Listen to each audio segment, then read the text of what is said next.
എങ്ങനെയാണ് പറയേണ്ടതെന്ന് അറിയില്ല. പറഞ്ഞാൽ സ്ത്രീ വിരുദ്ധ ചാപ്പ് കിട്ടുമെന്നും അറിയില്ല. കിട്ടിയാലും തരക്കേടില്ല. അമ്മയും ഒരു സ്ത്രീയാണ്. ആ കണ്ണുനീര് കേരളത്തിന്റെ വേദനയാകുന്നൊരു വല്ലാത്ത ദിവസം. അത് പറയാൻ കഴിവില്ലെങ്കിൽ പിന്നെ കോട്ടുപെടുത്തിട്ട് ഇവിടെ വന്നിരുന്നിട്ട് കാര്യമുണ്ടോ? വീടിന്റെ ഉമ്മറ പകാലത്തിൽ അവസാന യാത്രയ്ക്ക് ഒരുങ്ങിക്കിടന്നവന്റെ ജന്മദിനം ഇന്നലെയായിരുന്നു. പ്രായം കേവലം 42 ഉള്ളൂ. ആ താടി കൂട്ടിക്കെട്ടി ചേതനയില്ലാത്ത മുഖത്തേക്ക് നോക്കി, മുത്തേ നിന്റെ മുഖമൊക്കെ മാറിപ്പോയല്ലോടാ മോനെ എന്ന് വേദനിക്കുന്ന ഒരു പെറ്റവയറിന്റെ വേദന കണ്ടു നിൽക്കാവുന്നതാണോ? ലോകത്തിലെ ഏറ്റവും വലിയ വേദനയുടെ പേര് അമ്മയുടെ പുത്രദുഃഖമെന്നാണ്. ദീപകിന്റെ തലക്കൽ കൊളുത്തിവെച്ച നിലവിളക്ക് പോലെ അച്ഛനും അമ്മയ്ക്കും കുടുംബത്തിനും ആ വീടിന്റെ ഒരേ ഒരു വെളിച്ചം താനെയങ്ങ് കിട്ടുപോയതല്ല. റീച്ചിനും ഷെയറിനും വേണ്ടി അഹങ്കാരത്തിന്റെ പരകളിൽ ഒരു സ്ത്രീ അടിച്ചു കെടുത്തിയതാണ്. ഒരു കുടുംബം നാനാവിധമാക്കിയതാണ്.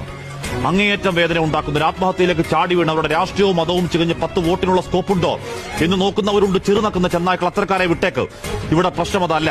അക്കാലം അത്രയും എല്ലാവരും നല്ലതു മാത്രം പറഞ്ഞൊരാൾ, രാവന്തിയോളം കഷ്ടപ്പെട്ട് അധ്വാനിച്ച് കുടുംബത്തിന് വേണ്ടി ജീവിച്ചൊരുത്തനെ സോഷ്യൽ മീഡിയ കമ്പോളത്തിന് വേണ്ടി സൈബർ ആൾക്കൂട്ടക്കൊലയിൽ തൂക്കിവിറ്റ് കഴിവേറ്റിയതാണ്.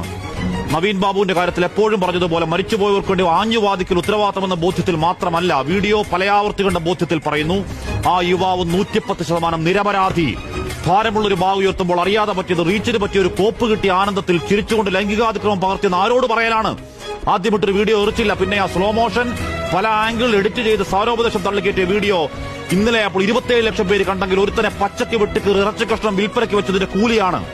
കഷായം ഗ്രീഷ്മയ്ക്കും കൂടത്തായി ജോലിക്കും വേണ്ടി വാദിച്ചവർ ഇവിടെയും ഒരു ഹാഷ്ടാഗ് അവൾക്കൊപ്പം ഉണ്ടാക്കി ഇറങ്ങുന്നുണ്ട്. സ്ത്രീപക്ഷ കാപട്യങ്ങളെ നാണമുണ്ടോ? കോൾ ഔട്ട് എന്നും പറഞ്ഞ് യഥാർത്ഥ പരാതികളെയും തൊലക്കലാണ് നിങ്ങളുടെ പണി.